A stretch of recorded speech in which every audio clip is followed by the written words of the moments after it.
We are here to begin our first official exploration campaign in Kerbal Space Program 2 because the Force Science update just came out. But this is going to be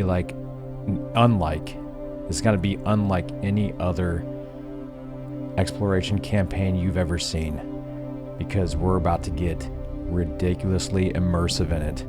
Because that's just the way I like to do things, all right? We're going to make it really fun. So how are we going to do that? Well, let's get into it. Here you can see I got two different game modes set up. Of course, we have our exploration mode game set up. I haven't started it yet. I only did the bare minimum needed, and I'll explain it. But we also have a Kermanaut Academy going as well, and this is the sandbox mode. Now, the reason for this is because in order for Kermanauts to partake in space exploration in my Kerbal Space Center, they have to be trained and good to go. In order to get trained and good to go, they have to be put through the gauntlet, and I'll talk about what that means. Over here you can see a roster of current Kerba cadets, starting with, of course, Jeb and Bill and Bob. Now, in KSP2, nobody is assigned an occupation or job like pilot, engineer, or scientist, but I loved it because it added an extra depth to the game. So you can just make it up yourself if you want. So that's what I did. I just assigned them a role, and I make it my official role that they can only do certain things as the pilot, as the engineer, and as the scientist. All right, it brings another depth to the game. And here we have about a dozen, exactly a dozen, because the number one is the titles here. So exactly 12 Kermanauts ready to go, ready to train. In fact, the first three, Jeb, Bill, and Bob, have already completed training. See, this is their graduation photo. So yeah, in our columns here, we have the profile picture, the name, their rank. After pilots graduate, they become chief. Engineers and scientists become specialists, and they go from recruit to enlisted. So they're good to go. Haven't completed any missions yet. That will be done in the actual exploration mode. The furthest they've traveled so far is the atmosphere, and even though these guys haven't gone through training yet, it should be Kerbin, but I haven't fixed that yet.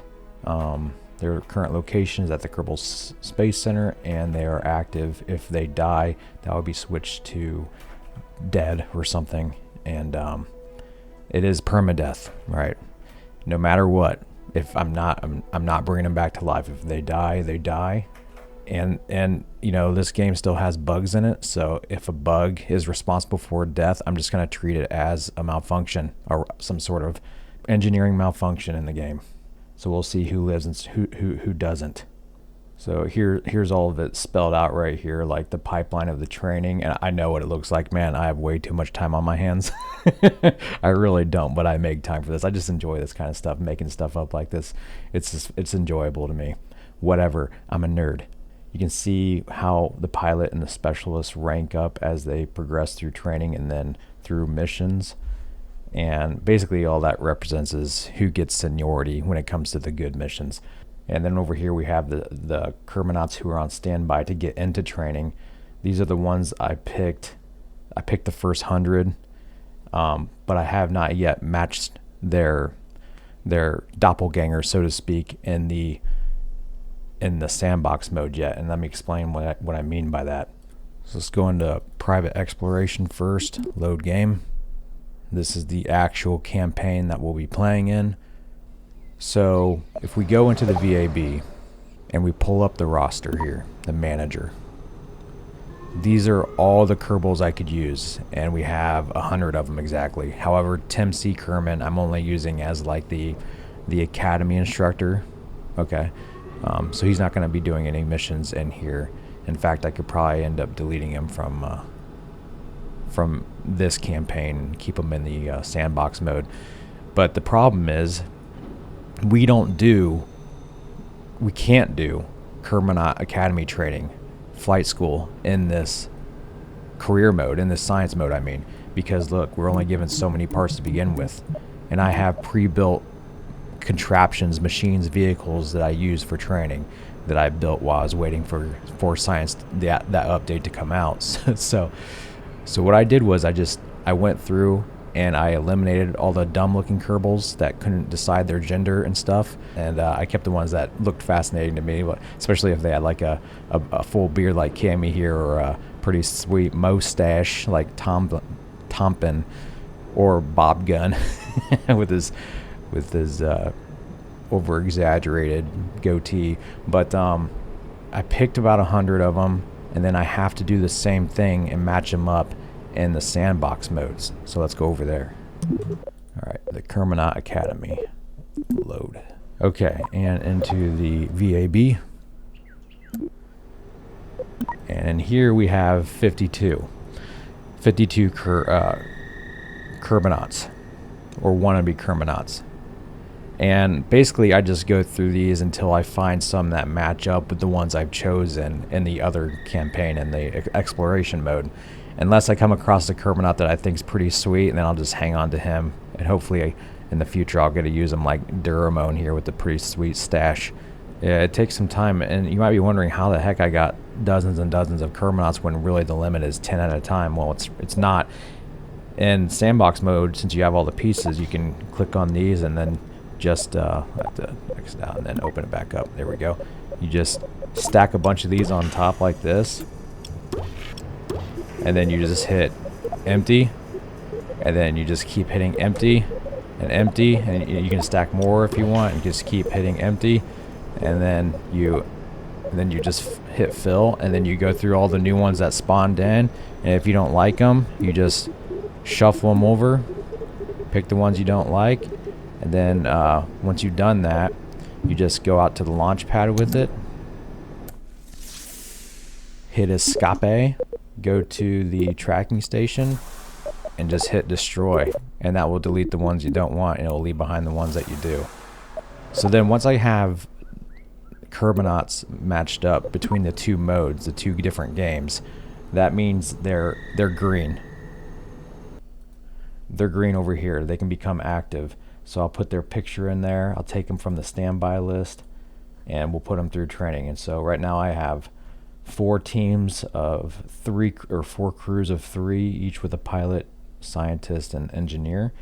And again, I already did the first crew through graduation through flight school, so we're going to do the second crew with Frozon or Frozone, Mark J, and Firster. They're going to be the crew that we train today. And again, even in training, it's permadeath, so if they die, they die.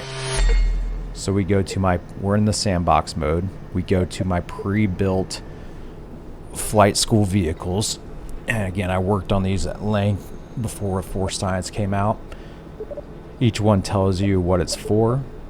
Now, the pilot trains separately from the engineer and scientist. He starts with phase 1 in flight school, which is the Mosquito. So we're going to start with that one.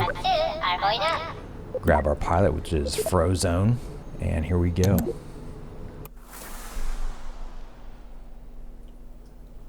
Alright, now this is for real skis, so we got to make sure that our elevators and the ailerons and our flaps are working. Let's do this thing.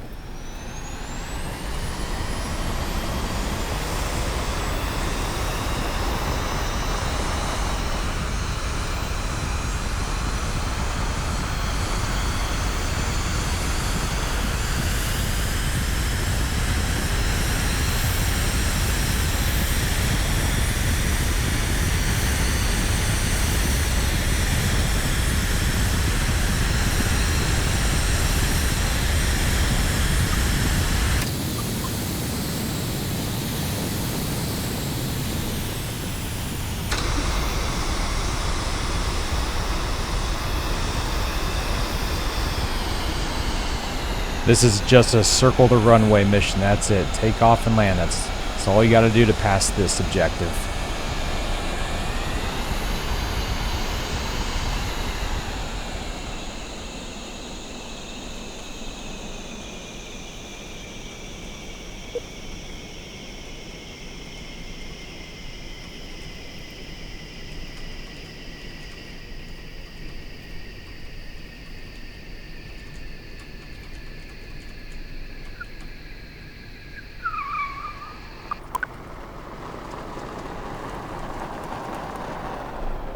You'll notice that he has an ejection seat. That's because this is their first time flying for these new recruits.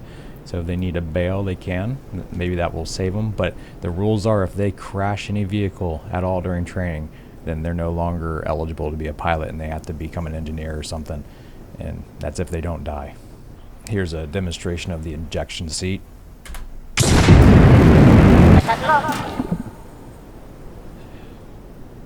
Got some air there, brah. Deploy shoots, brah.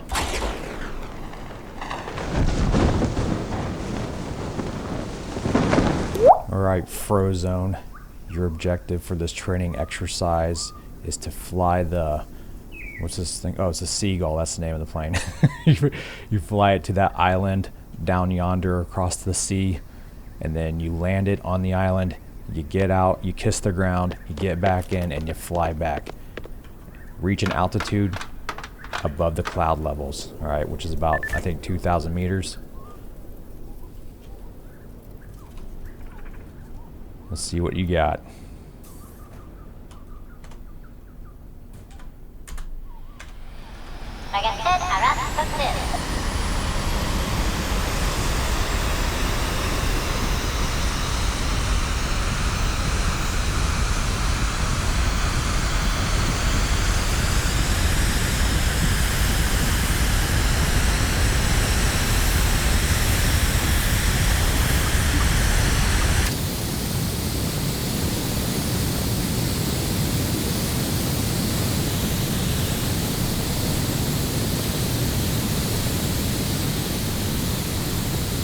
There are no cloud layers today, so keep an eye on the altimeter, I guess.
Park it in front of the hangars here.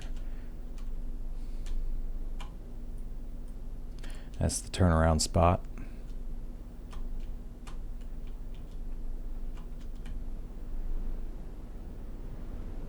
All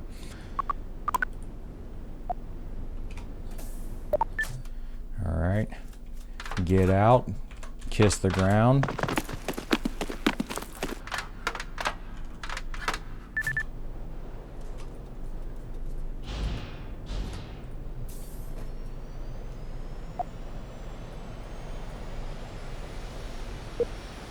Go and taxi to the runway and take back off.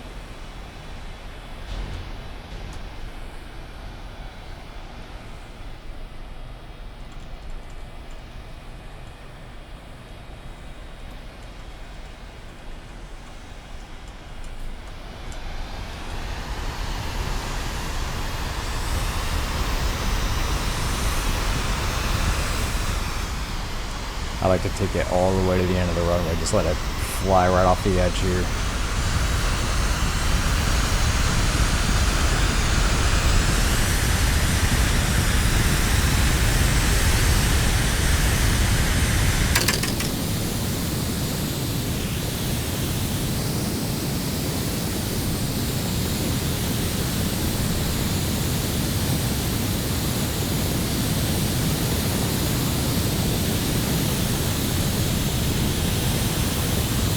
Yesterday,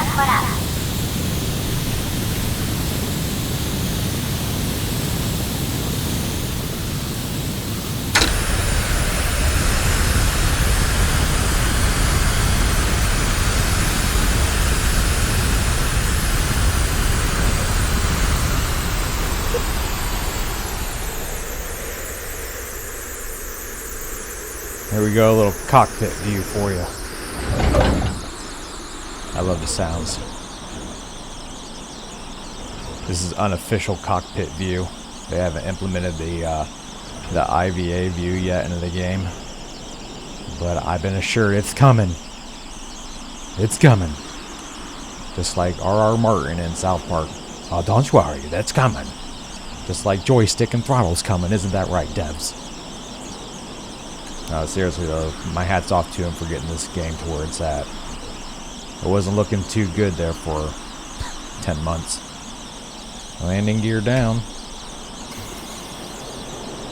Just check and make sure it actually did go down. Sometimes that front gear will stick when you're in that weird view.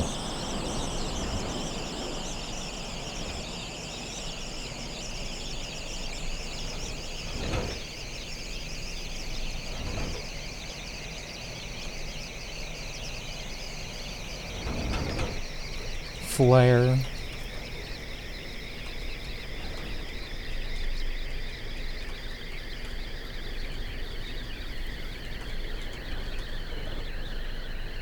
Alright, a little rough landing, but we did it.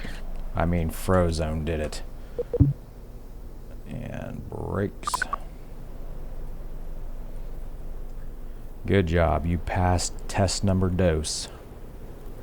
Oh yeah, so this plane also has an emergency escape system, like an ejection cockpit, not seat, but cockpit. I'll demonstrate that for you here right now.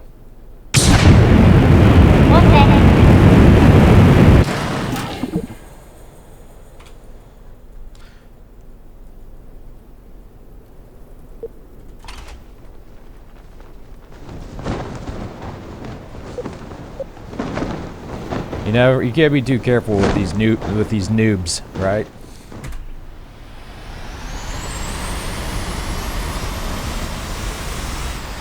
So for this test, all he has to do is make a huge circle around the KSC compound, put some G's on himself, see if he has what it takes to handle the force.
And since this is a training plane, it too is strapped with an ejection cockpit, which Frozone will be kind enough to demonstrate for you again. And 3, 2, 1, eject.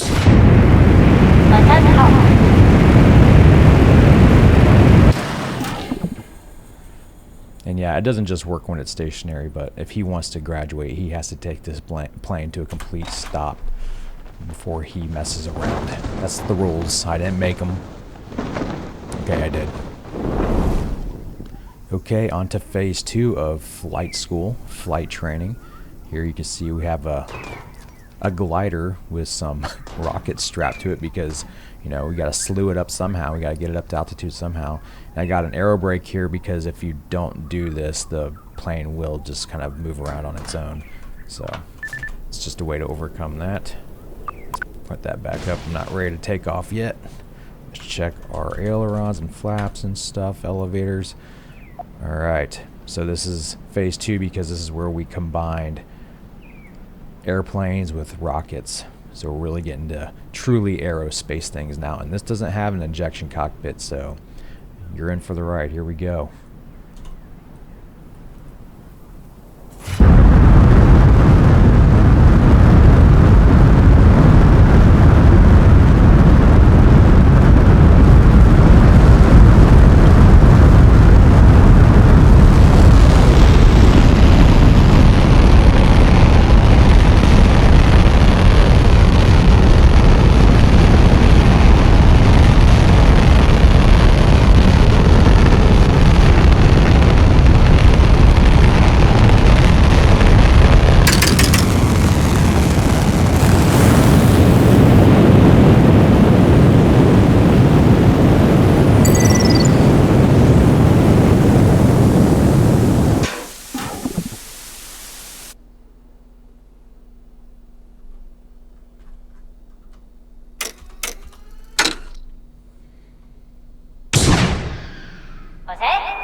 Sucks is we're not going to have any clouds over the base. It's always fun to glide through clouds.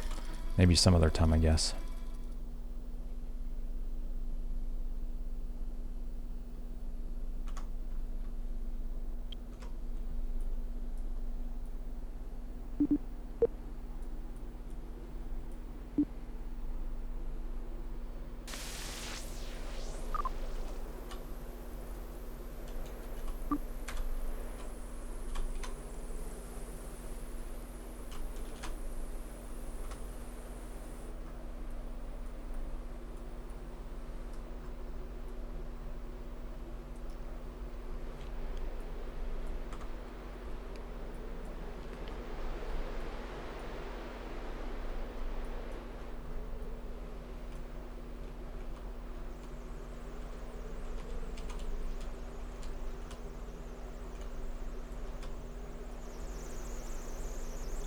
I keep it on, 4 times speed because this thing is actually a very efficient glider. Like I haven't tried it yet, but you could probably be up here and just gliding straight. You could probably be up here a good 20-30 minutes, I'd guess.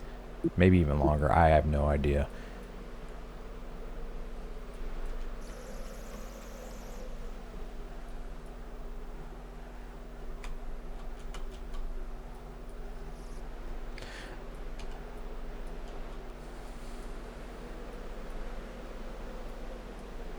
It's all about getting that center of mass and center of pressure pretty close to each other. That's how you really keep this thing balanced and efficient. Large wings help too. I'll show you. I'll just show you how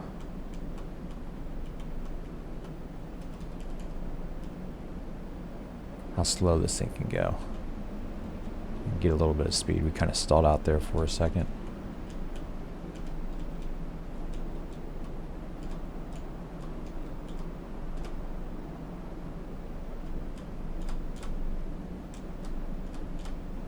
Alright, we're still gaining speed at this angle of attack, but still, I guess you could just cruise up here for a long time.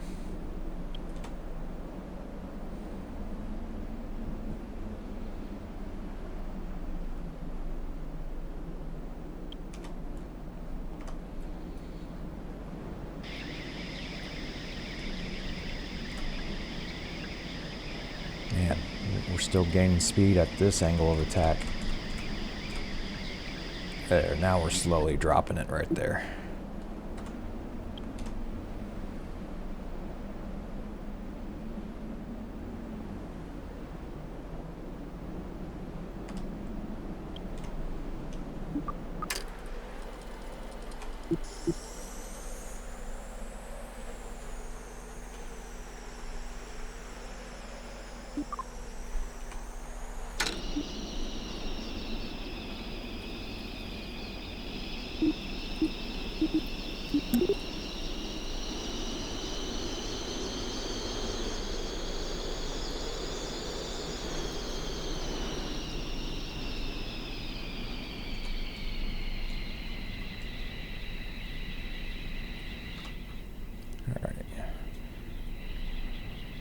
About to make our final turn for our approach. We're gonna land on the strip of grass right here. You can land it on the pavement, but it's just more enjoyable to hear it slide on the grass.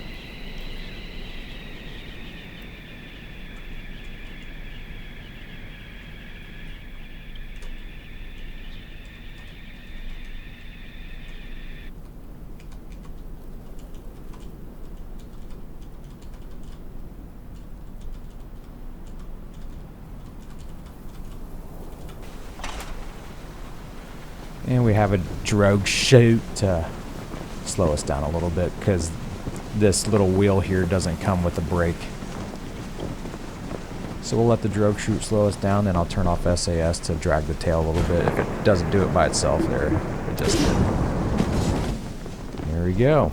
And then we put the aero brake down to make sure we don't move around anymore. Alright, this is the last objective, the last flight for phase 2 of pilot training. And we went from planes to aerospace plane glider thing to now we're into rockets. And his objective is to just hover this thing over to the grass and translate it over there and land it. This does have an ejection system if he needs it. Hopefully he shouldn't though. Let's make sure everything works. It does. Bring it up to 33. That's a good takeoff delta V right there. Ooh, we didn't even get a countdown for this one. How about that?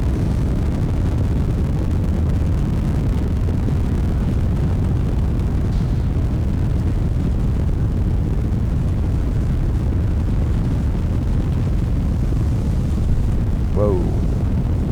There you go. Bring it back, bring it back, bring it back.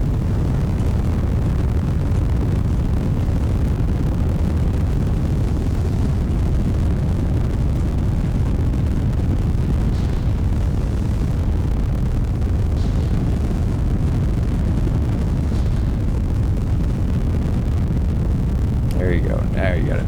Now you got it. Now you got it. Now you got it. Good job. Good job. Good job. I got a little chaotic there for a second. A little hairy, but Frozone kept cool under pressure. And that's going, brah. And of course, I got to demonstrate the escape system right now.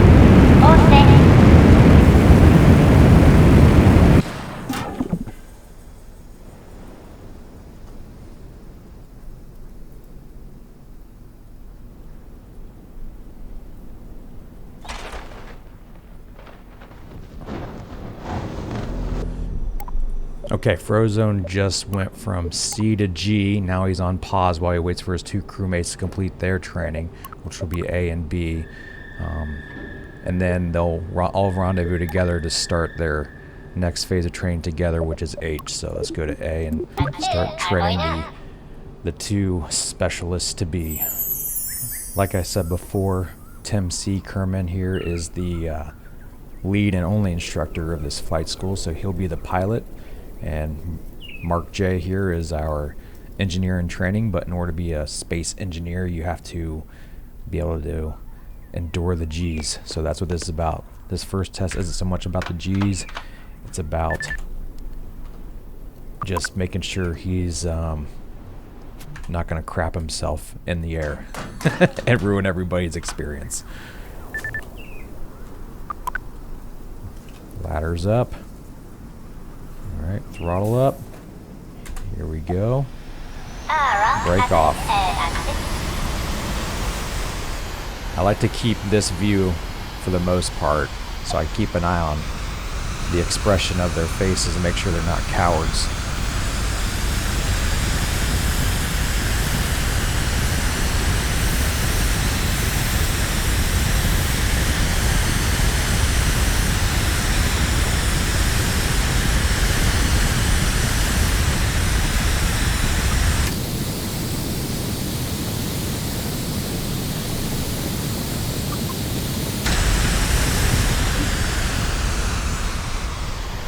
Just like the first flight for pilots, all we're doing is a one lap around the track and landing it.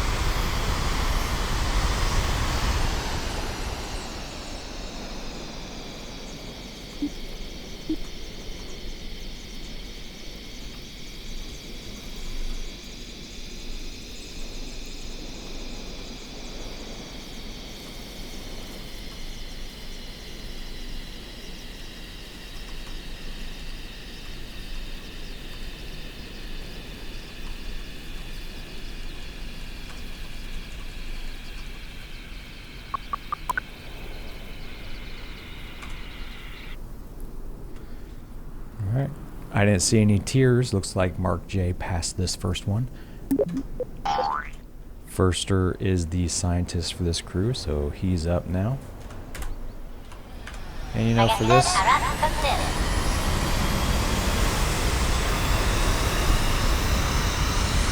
we're gonna go IVA for this, from his point of view.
I love the shadow of the plane down there. It's pretty sweet.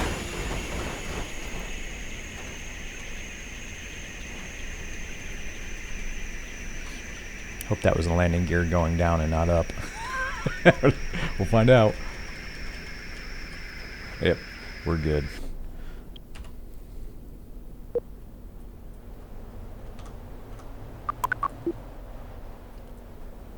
Good job, Firster. You too shall pass.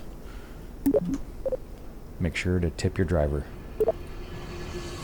And the second and last objective, last flight of this phase of their training is the R-Wing here. Of course, the R-Wing named after Star Fox's rocket plane.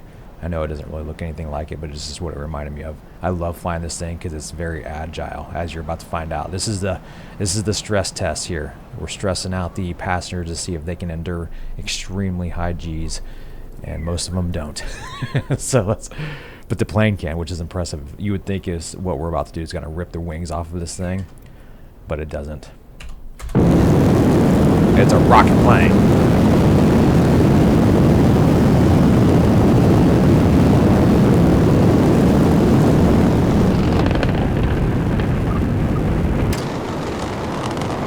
At 2,000 meters, I like to give them a little turbulence and make them rock out to some music.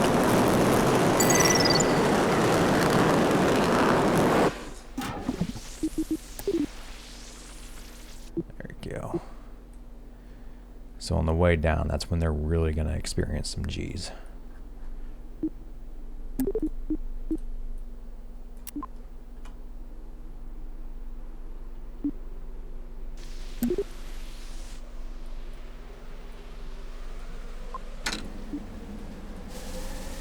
We maxed out at 401. Look at him. Yeah, he freaked out a little bit there. Not bad though. It's not like he was gonna throw up. Some of them almost throw up. It's hilarious.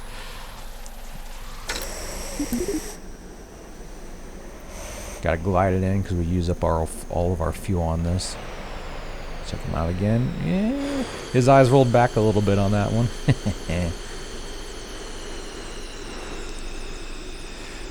So yeah, I guess this would be equivalent to the glider training for pilots, because it's like it's an aeroplane, man, an aerospace plane.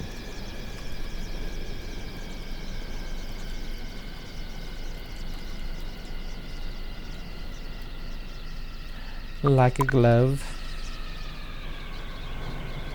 All right, good brakes.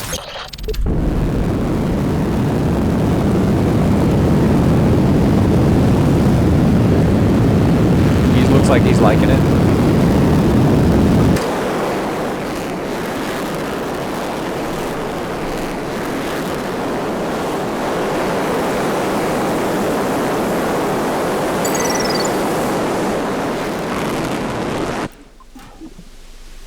Ooh, he's going a lot faster. Let's see if he throws up. Keep an eye on him up here. 471. Yep, that's it. Oh, I almost made him black out. Almost. Yeah, that just surprises me. It doesn't shred the wings off of this vehicle, man. That's an insane amount of G's.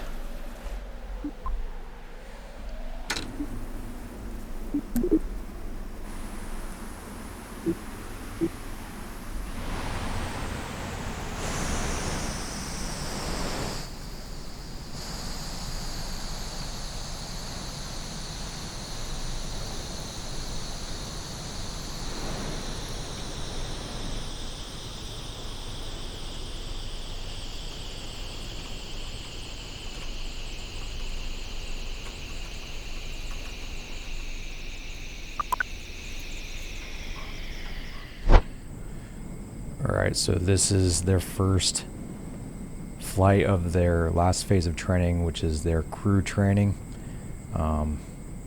So we have all of them meeting up for the first time. We have Frozone as the pilot. We have the engineer Mark J here as his co-pilot.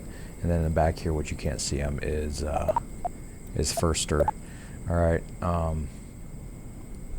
so this is a night mission. Make sure they can do missions at night. And what they're going to do is they're going to do a cross-country flight across the other side of this island or continent or peninsula, whatever you want to call it. Coast to an altitude above the atmosphere, but not in space, and then come back and land. All right, here we go.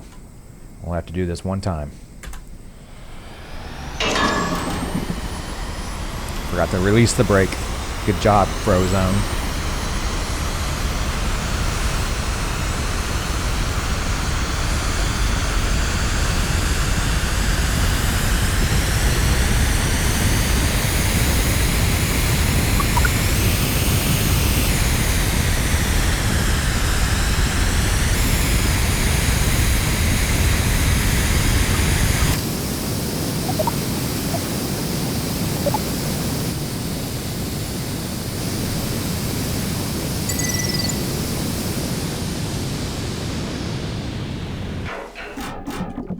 Got some of that atmosphere heating right there, atmospheric heating.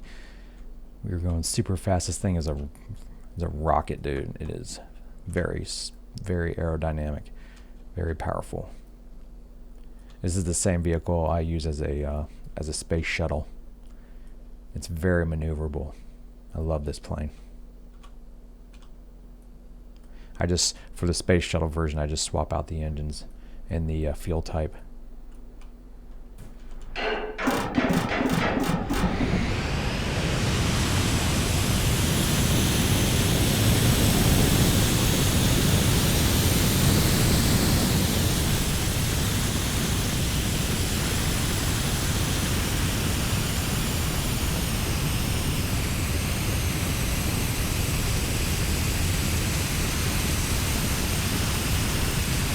Watch how fast this thing can go.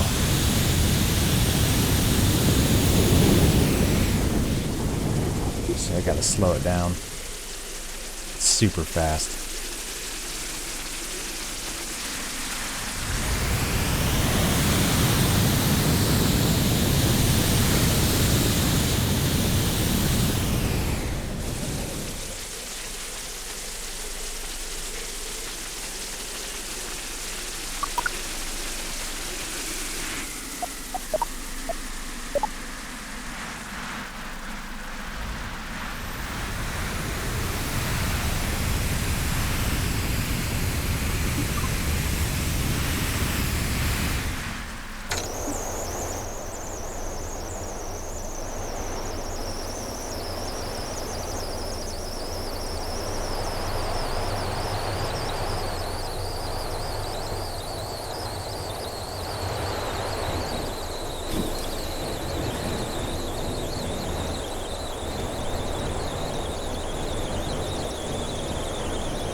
A little bit of a bounce there, but it's a pass.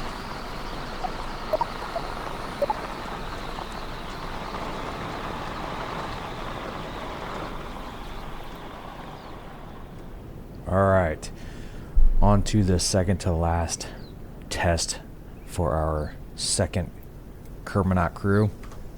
We have Tim C. Kerman at the cockpit, and we have our crew in the back in the cargo hold ready to do their drop test. Here we go. This is my favorite one of all the missions. I love this one the most.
Got big poofy clouds for this test. That's what I'm talking about.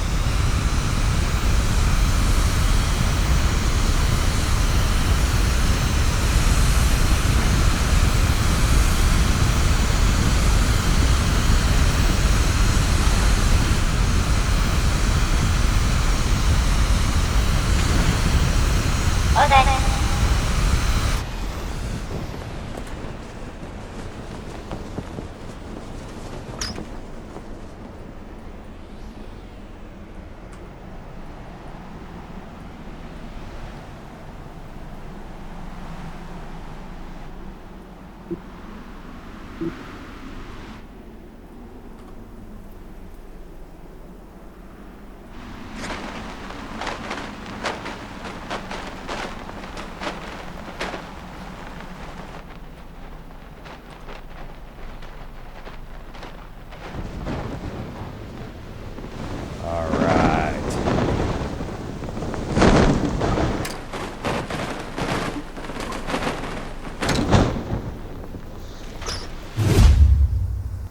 Alright, the final test.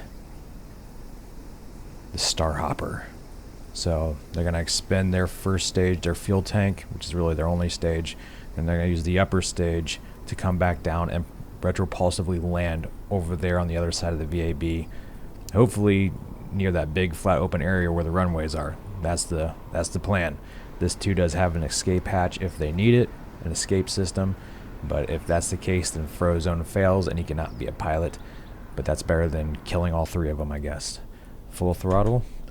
Let's check out, make sure the steering controls work. They do. Let's do this thing. One last thing between them and becoming Kermanauts. Do they have the right stuff? Do they have what it takes?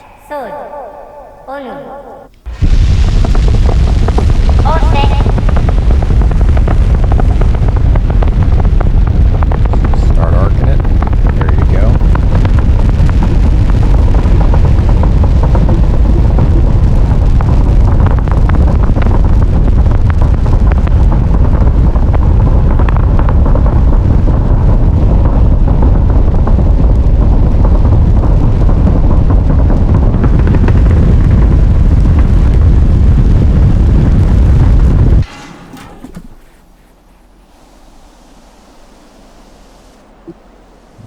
Arc him over the VAB. He's not over it yet, but he will be.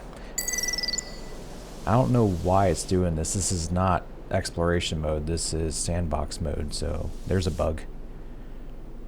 At less than 40 meters per second, we'll deploy the brakes. Let me go ahead and prep the second stage. All right.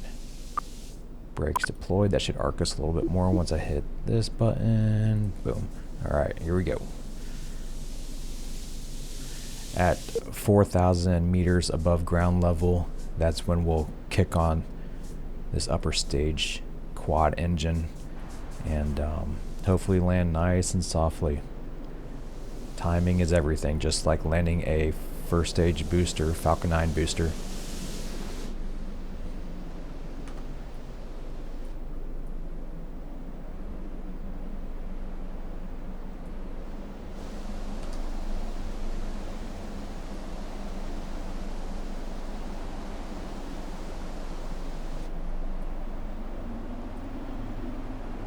Nine, 8, 7, 6, 5, 4, 3, 2, 1.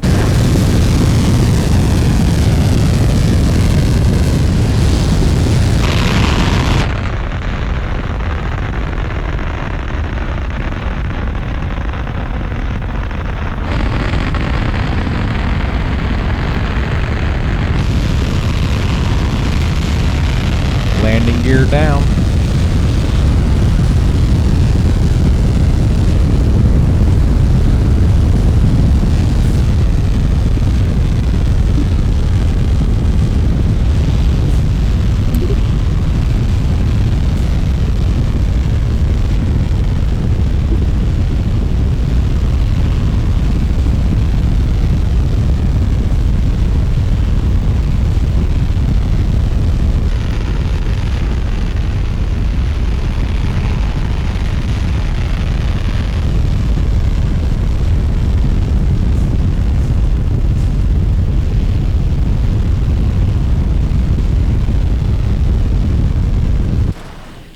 Look at that.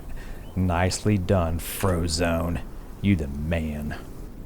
Deploy the ladder here. There we go. We gotta get out and take our class photo. Alright. Last but not least, Frozone gets to plant the flag for the center.